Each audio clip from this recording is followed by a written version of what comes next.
Sometimes the trickiest rulers to use are wavy ones. Welcome to the third lesson in my Mastering Quilting with Rulers series.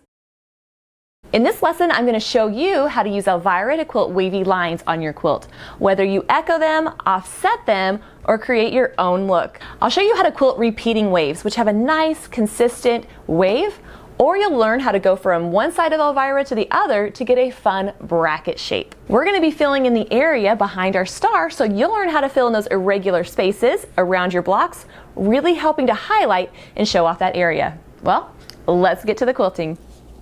I'm going to start by positioning the ruler on the quilt and quilting along the curve until I reach the end where the needle stops. To make the wavy lines consistent, once I get to the edge of my ruler, I'm going to reposition, starting again at that third reference line. So 1, 2, 3, that third reference line is going to keep that repeating.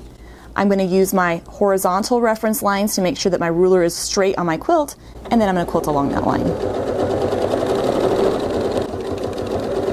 Once I get to the needle stop, I'm going to reposition, again lining up that third reference line so that's even with the needle, and then going until I run into the edge of my area. And I have my first wavy line. But I'm going to go ahead and echo that. So I'm going to travel the inside of it and then quilt along the same shape. Once I hit that needle stop, repositioning.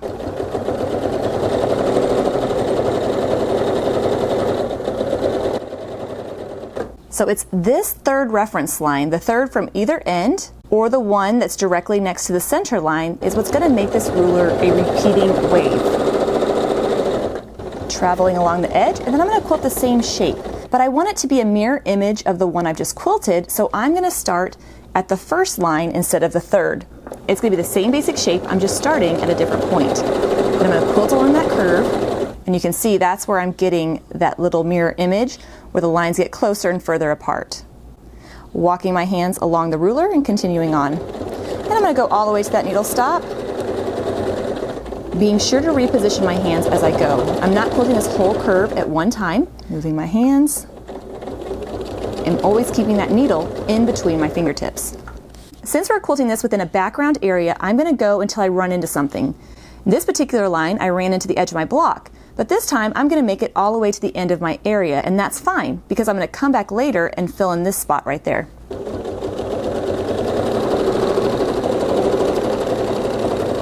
And now I've run into the edge of my area. I'm actually going to worry about this later. I'm going to come back and fill that in after I'm done with the rest. So what I'm going to do is travel over about 1/4 of an inch and echo the line I've just quilted.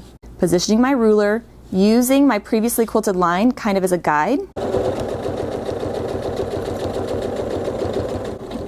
And when I get to that needle stop, coming to that third reference line and continuing on.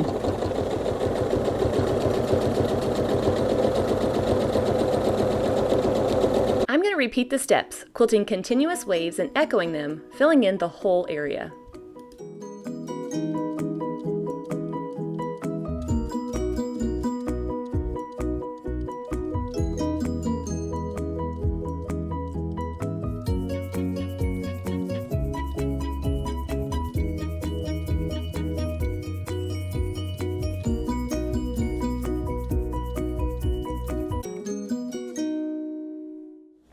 Once I have my whole area filled in with those wavy lines, I'm going to come back and fill in this irregular shape in between the points of my stars.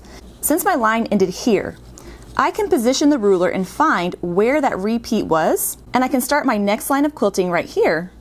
That'll really make the quilting look like it's going behind the block. I'm going to quilt along and finish that line. Once I get to that needle stop, just repositioning my ruler like we've done this whole time and continuing on.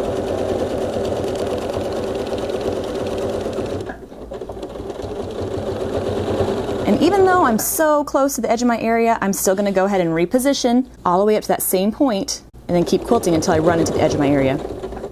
Now I'm going to echo that shape, and I'm going to travel along the edge about 1/4 of an inch. And I'm going to reposition my ruler, trying to find where it lines up the best with the quilting I've just done. And I'm going to go ahead and echo the line I just quilted.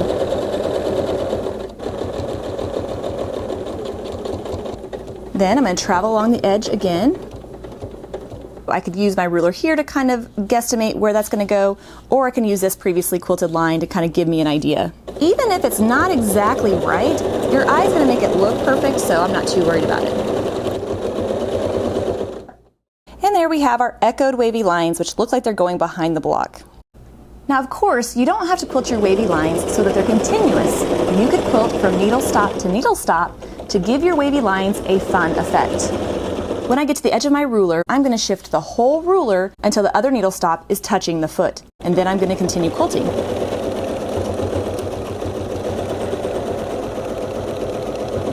So let's travel and echo.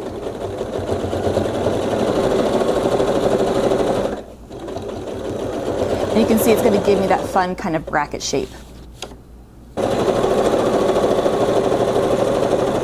Since I've just done a skinny echo, I'm going to go ahead and do another wider echo. If I'm going to be traveling about 1/2 of an inch, I'm fine freehanding that, but you could also use Chevy to help you with that stitching in the seam. Repositioning Elvira, making sure that even though it looks straight, I want to make sure that all my reference lines are lined up, and then continuing on, all the way to that needle stop, and then repositioning.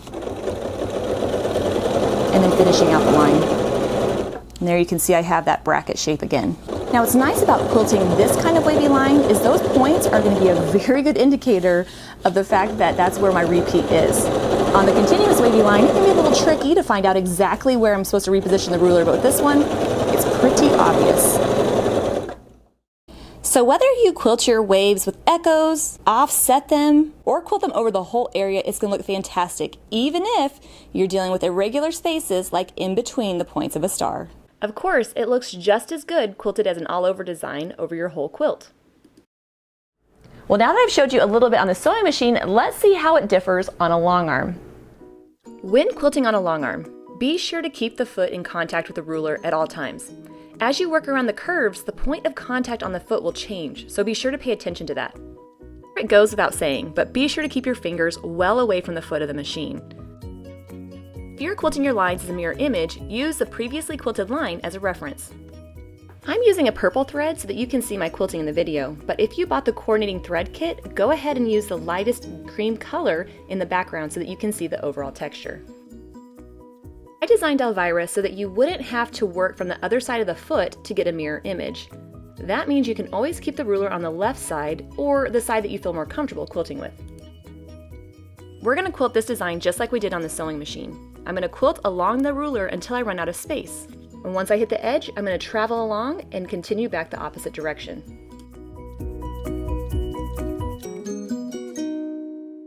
The most important thing to remember is that when you're quilting these wavy lines, as you look at each individual one, it might be easy to get frustrated, especially if you notice one that's not perfect.